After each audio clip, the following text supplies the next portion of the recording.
Hello दोस्तों, नमस्कार। मेडिफस्ट institute में आपका बहुत बहुत स्वागत है और मैं हूं आपका Mayank Patel sir, biology expert. और आज से हम पढ़ने की शुरुआत कर रहे हैं 12th स्टैंडर्ड। ठीक है, यानी कि आज से आप और मैं 12th स्टैंडर्ड की शुरुआत कर रहे हैं। उसमें बायोलॉजी में एनसीईआरटी में आपके सिलेबस में टोटल 13 चैप्टर दिए गए। उन 13 चैप्टर को आप एक के बाद एक स्क्रीन पर देख पा रहे हो। टोटल आपकी बुक में 5 यूनिट है। उन 5 यूनिट में ये 13 चैप्टर शामिल किए गए। फटाफट एक के बाद एक मैं एक्सप्लेन करता हूं और फिर हम फर्स्ट चैप्टर पढ़ने की शुरुआत करेंगे। ठीक है, जैसे कि मैंने अभी बताया, 5 यूनिट में से फर्स्ट यूनिट 12th स्टैंडर्ड की बायोलॉजी की बुक का फर्स्ट यूनिट यानी रिप्रोडक्शन के बारे में। First, second, third chapter, 3 chapter in unit में शामिल किए गए। तीनों चैप्टर रिप्रोडक्शन के बारे में है। जैसे कि फर्स्ट चैप्टर प्लांट में रिप्रोडक्शन पढ़ेंगे, सेकंड चैप्टर ह्यूमन में रिप्रोडक्शन पढ़ेंगे, थर्ड चैप्टर रिप्रोडक्टिव हेल्थ के बारे में चर्चा करेंगे। ठीक है, उसके बाद आता है यूनिट 2, 12th स्टैंडर्ड की बायोलॉजी की बुक का यूनिट 2। उसमें भी 3 चैप्टर है, जिसमें पहले 2 चैप्टर यानी 4 नंबर का चैप्टर एंड 5 नंबर का चैप्टर वो जेनेटिक्स का चैप्टर है। यानी कि जेनेटिक्स फील्ड जो बहुत गहरी फील्ड है, जो आज बहुत उभरती हुई फील्ड है, जिसमें बहुत सारे रिसर्च आज हो रहा है और बहुत सारे स्कोप भी है आज आपके लिए उसमें। इसलिए ये चैप्टर आपके स्टेट बोर्ड के एग्जाम में भी और नीट के एग्जाम में भी हाईएस्ट वेटेज रखता है। यानी भर भर कर यहाँ से क्वेश्चन आएंगे, जो मैं आपको बहुत अच्छे से पढ़ाऊंगा। हम अच्छे से उसको तैयार करेंगे।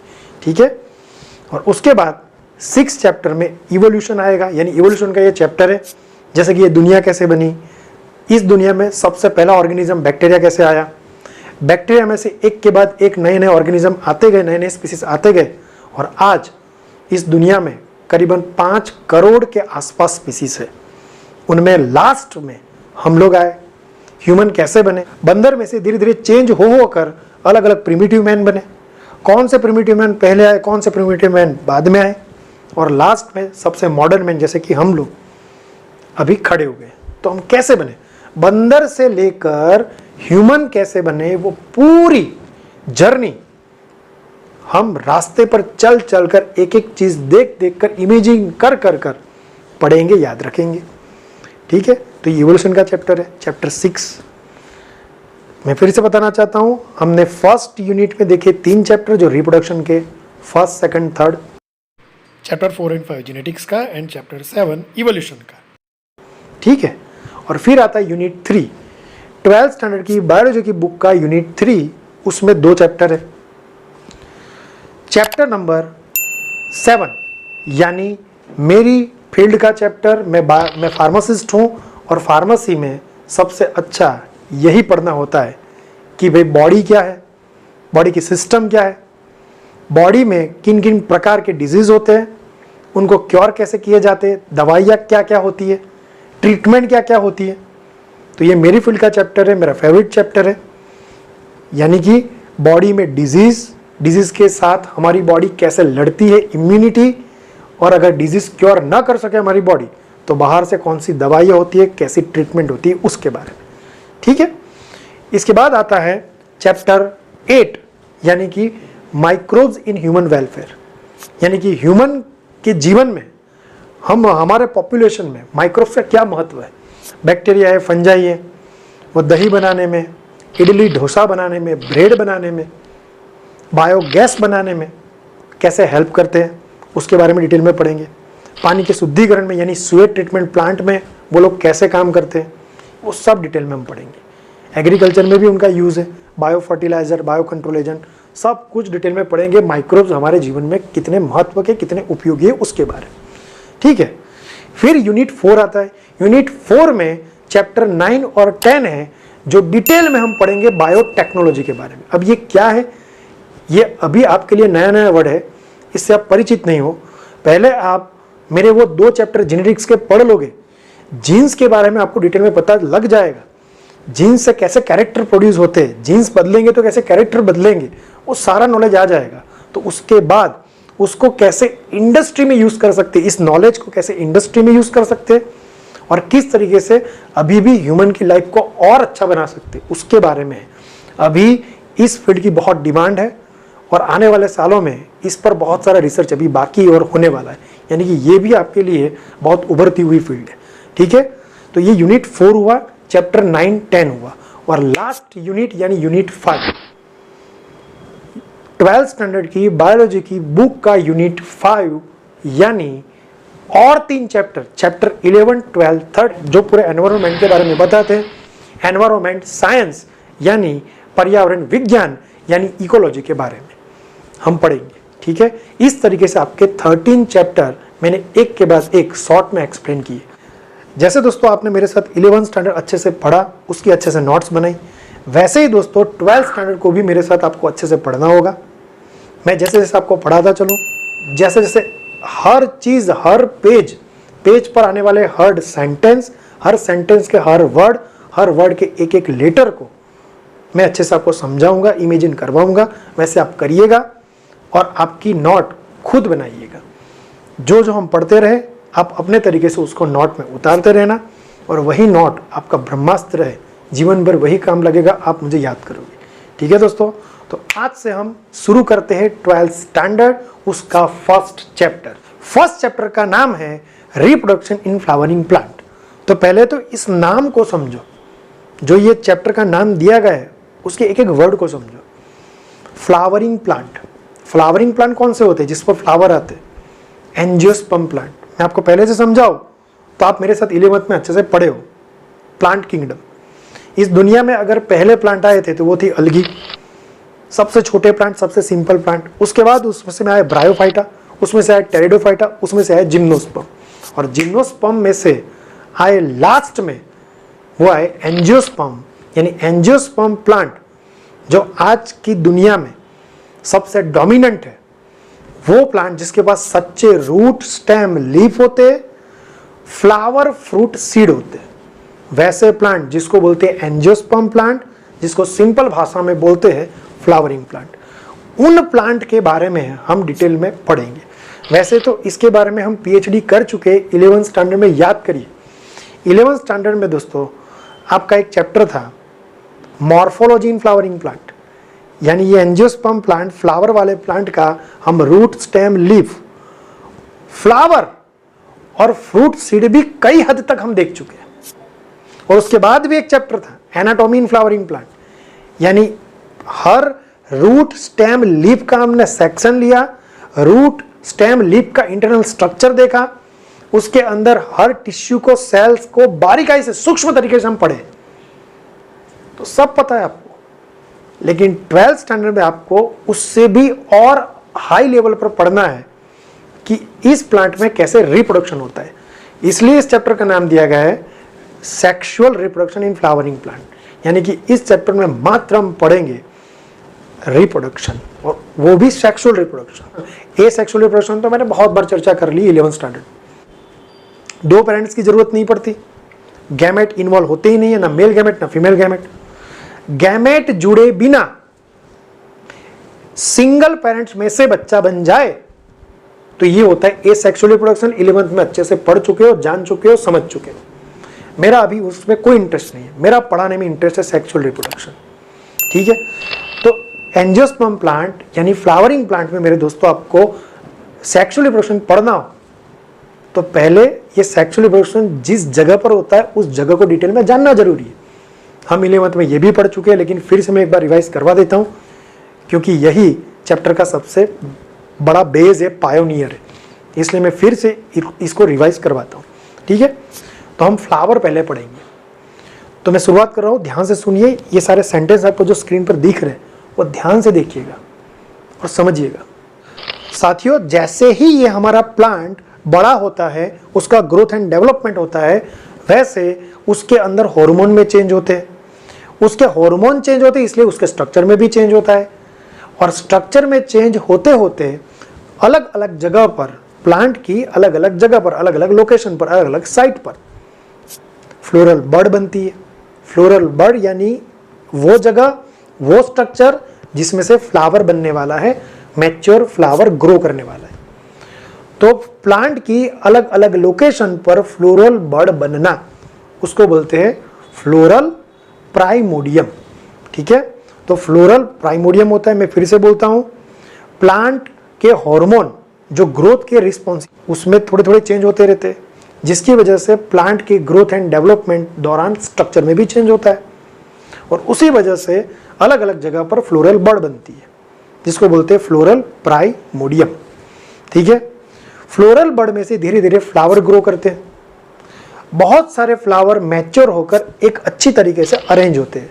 अलग अलग पौधों में, अलग अलग प्लांट में फ्लावर का अरेंजमेंट अलग अलग होता है। ये सारे पौधे पर, प्लांट पर जो फ्लावर अरेंज होते हैं उनको बोलते हैं इनफ्लोरोसेंस। प्लांट पर गुच्छे में लगे हुए फ्लावर ही रिप्रोडक्शन करते हैं।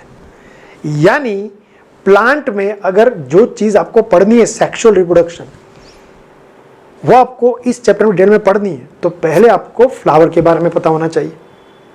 तो फ्लावर को डिटेल में हम पढ़ते हैं। फ्लावर आप दोस्तों स्क्रीन पर देख पा रहे हो।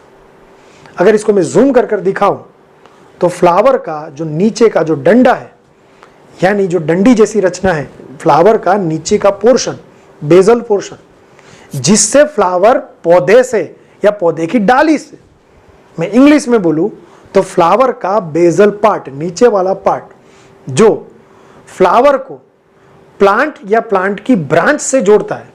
प्लांट से जुड़े रखने के लिए फ्लावर को एक कनेक्शन चाहिए। वो कनेक्शन होता है फ्लावर का नीचे वाला हिस्सा, जो आप यहां जूम कर मैंने दिखाया, वो देख पा रहे हो, उसको बोलते हैं पेडुंकल।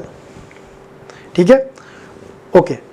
अब आप देख पा रहे हो फ्लावर पर अलग अलग प्रकार की पत्तियां अरेंज हुई है। वो सारी पत्तियां यानी फ्लावर के अलग अलग पार्ट है। मेन बोलूं तो फ्लावर में 4 वूल होते हैं। वूल यानी चक्र। अलग अलग फ्लावर के पार्ट इकट्ठा होकर पूरे गोल चक्र जैसी रचना करते हैं, पूरा फ्लावर को घेर देते, पेरीफेरी में अरेंज होते हैं। तो फ्लावर की ये जो डंडी है पेडुंकल, ये डंडी के ऊपर फ्लावर का पूरा आसन होता है, जहां पर फ्लावर के अदर पार्ट अरेंज होते हैं। उस आसन को बोलते हैं रेसेप्टेकल या थैलेमस। ठीक है, इस पर 4 प्रकार की रचना अरेंज होती है। मैं बोलना चाहता हूं एक के बाद एक, यहां देखते रहना, मैं एक्सप्लेन करता हूं। फ्लावर का सबसे बाहर जो पत्तियां अरेंज होती है, फ्लावर में सबसे बाहर जो पत्तियां अरेंज होती है, उनको सेपल बोलते हैं। एक एक मेंबर को सेपल बोलते हैं। ये सारे सेपल नाम के मेंबर, यानी सारे सेपल नाम की पत्तियां इकट्ठा होकर बाहर, सबसे बाहर पेरीफेरी में एक पूरा चक्र बनाती है, वूल बनाती है, जिसको बोलते हैं कैलिक्स। ठीक है, ये कैलिक्स फ्लावर के अंदर आने वाले अदर पार्ट को प्रोटेक्ट करता है। मेजॉरिटी ये ग्रीन कलर का होता है, लेकिन कुछ फ्लावर में इसका कलर अलग भी होता है। ये सबसे बाहर सेपल नाम की मेंबर अरेंज हुए हैं। इसके बाद इसके अंदर बहुत ही आकर्षक यानी कलरफुल, बहुत ही अट्रैक्टिव मेंबर अरेंज होते हैं, जिनको बोलते हैं पेटल। ये सारे पेटल इकट्ठा होकर एक बड़ा सा वूल बनाते हैं, जिसको बोलते हैं कोरोला। यानी पेटल पेटल पेटल पेटल, बहुत सारे पेटल इकट्ठा होकर बनता है कोरोला। सबसे बाहर कौन सा वूल आया, कौन सा चक्र आया, कैलिक्स। इसके अंदर दूसरा कौन सा वूल आया, कोरोला। ये अलग अलग फ्लावर में बहुत ही वेरिएबल होते हैं, यानी कि अलग अलग फ्लावर में इनके कलर, इनके साइज, इनके शेप, इनकी जो फ्रेग्रेंस यानी स्मेल जो होती है वो अलग अलग होती है। और अगर फ्लावर सुंदर दिखता है, ब्यूटीफुल दिखता है, अट्रैक्टिव दिखता है, तो इन्हीं वजह से। ठीक है, पेटल की वजह से मेजॉरिटी फ्लावर बहुत सुंदर दिखता है, ब्यूटीफुल दिखता है। ठीक है दोस्तों, ओके। ये 2 वूल की बात की मैंने। ये 2 वूल के बाद अंदर एक तीसरा वूल आता है, यानी सबसे बाहर कैलिक्स, उसके अंदर कोरोला, और उसके अंदर तीसरा वूल आता है, जिसको बोलते हैं एंड्रोएशियम। एंड्रोएशियम के हर एक मेंबर को बोलते हैं स्टेमेन, जो एक मेल पार्ट माना जाता है। फ्लावर का मेल पार्ट बोले तो वो स्टेमेन है। बहुत सारे स्टेमेन इकट्ठा होकर माय फ्रेंड्स क्या बनाते हैं, एंड्रोएशियम। और फ्लावर का बाहर से अंदर की ओर जाओ तो लास्ट एंड चौथा पार्ट, 4th पार्ट है, वो है पिस्टिल या कार्पल। एक पिस्टिल या एक कार्पल को आप पिस्टिल कार्पल बोल सकते हो, लेकिन ऐसी बहुत सारी पिस्टिल या बहुत सारे कार्पल इकट्ठा होकर पूरा वूल बनाते, चक्र बनाते, जिसको आप बोलोगे गाइनोएशियम। में फिर से बोलता हूं दोस्तों, फ्लावर में 4 वूल होते, उसको बाहर से अंदर आप अरेंज करना चाहो तो इस तरीके से अरेंज कर सकते हो। सबसे बाहर कैलिक्स, उसके अंदर कोरोला, उसके अंदर एंड्रोएशियम और सबसे अंदर गाइनोएशियम। सबसे बाहर जो कैलिक्स है उसके हर मेंबर को, हर पत्ती को बोलते हैं दोस्तों सेपल। दूसरे वूल को आप बोलते हो कोरोला, जिसके हर मेंबर को, हर पत्ती को बोलते हो पेटल। ये पेटल बहुत आकर्षक होते हैं, अट्रैक्टिव होते हैं। इंसेक्ट है, बर्ड्स है, अलग अलग एनिमल है, इनको पोलिनेशन के लिए बुलाना जरूरी है। पोलन ग्रेन को एक फ्लावर से दूसरे फ्लावर पर ले जाने के लिए ऐसे बर्ड्स, इंसेक्ट जैसे एनिमल पोलिनेटर के रूप में जरूरी है। और उनको बुलाने के लिए ये अच्छे सेंट वाले होते, अच्छे कलर वाले होते और अच्छे नेक्टर वाले होते हैं। ठीक है, इसके अंदर तीसरा वूल आता है, वो होता है एंड्रोएशियम, जिसके हर मेंबर को बोलते हैं स्टेमेन। ये होता है मेल पार्ट। और सबसे अंदर आता है गाइनोएशियम नाम का वूल, जिसके हर मेंबर को बोलते हैं पिस्टिल और कार्पल। और ये पिस्टिल और कार्पल होता है फीमेल पार्ट। अब इस चैप्टर में आपको क्या पढ़ना है? Sexual reproduction. यानी सेक्सुअल रिप्रोडक्शन में आएगा male gamete, female gamete. Male gamete बनेगा मेल पार्ट में, फीमेल गैमेट बनेगा फीमेल पार्ट में। अभी क्या बोला सर ने? मेल पार्ट होता है स्टेमेन, फीमेल पार्ट होता है पिस्टिल। तो आपको डिटेल में पढ़ना होगा स्टेमेन और स्टेमेन का वूल एंड्रोएशियम, पिस्टिल और पिस्टिल का वूल गाइनोएशियम। यानी स्टेमेन पिस्टिल के बारे में आपको डिटेल में पढ़ना होगा। यही ये दो इस चैप्टर की नींव है, मेन बेस है। इन दोनों को अब हम नेक्स्ट लेक्चर से डिटेल में पढ़ना शुरू करेंगे। इन दोनों का स्ट्रक्चर आएगा तो ही इन दोनों में हम सेक्सुअल रिप्रोडक्शन पढ़ पाएंगे। इसलिए इन दोनों को आप बोलते हो, यानी एंड्रोएशियम एंड गाइनोएशियम को आप बोलते हो नेसेसरी वूल, बहुत आवश्यक चक्र। और इसके अलावा जो दो बाहर वाले चक्र थे, कैलिक्स एंड कोरोला, ये दो रिप्रोडक्शन नहीं करते हैं। यानी मेल गैमेट, फीमेल गैमेट बनाना, जोड़ना, ये सब काम नहीं करते। लेकिन ये मेल गैमेट वाली पोलन ग्रेन को एक फ्लावर से दूसरे फ्लावर तक या फिर स्टेमेन से पिस्टिल तक पहुंचाने में मदद करते हैं। कैसे? ये लोग बहुत अट्रैक्टिव होते हैं, फ्लावर को प्रोटेक्ट तो करते ही है, साथ ही साथ इंसेक्ट को, एनिमल को पोलिनेशन के लिए बुलाते हैं, अट्रैक्ट करते हैं। ये इतने कलरफुल, इतने सेंट वाले होते हैं, इतने ब्यूटीफुल, इतने अट्रैक्टिव होते हैं कि इंसेक्ट लाइक हनी बीज, मधुमक्खी, ये सारी चीज़ें देखकर आ जाती है। एक फूल से दूसरे फूल, यानी एक फ्लावर से दूसरे फ्लावर की मुलाकात लेती है। जैसे एक फ्लावर से दूसरे फ्लावर जाती है, एक फ्लावर अपनी पोलन दूसरे फ्लावर तक पहुंचा देता है। ये पोलिनेशन में एनिमल को बुलाना, यानी कि इंसेक्ट को बुलाना, बर्ड्स को बुलाना, इनका काम है। यानी ये सिर्फ रिप्रोडक्शन में हेल्प करते हैं, पोलिनेशन जैसी क्रिया को गतिविधि देते हैं। इसलिए इनको बोलते हैं एक्सेसरी वूल, मदद करने वाली चक्र। पता चला? यानी फ्लावर में 4 चक्र होते हैं। बाहर वाले चक्र कैलिक्स एंड कोरोला वो होते हैं एक्सेसरी वूल, और अंदर एंड्रोएशियम एंड गाइनोएशियम जो होते हैं नेसेसरी वूल। हमें डिटेल में पढ़ना है एंड्रोएशियम और उसके मेंबर स्टेमेन को, गाइनोएशियम और उसके मेंबर पिस्टिल या कार्प। ठीक है, तो नेक्स्ट लेक्चर से हम डिटेल में इन चीज़ों को पढ़ेंगे। ठीक है, नेक्स्ट लेक्चर से मैं शुरुआत करूंगा स्टेमेन की। बहुत डिटेल में पढ़ेंगे दोस्तों, अच्छा सा इमेजिनेशन करेंगे, आप नोट बनाते जाना। मिलते हैं नेक्स्ट लेक्चर में। Good bye.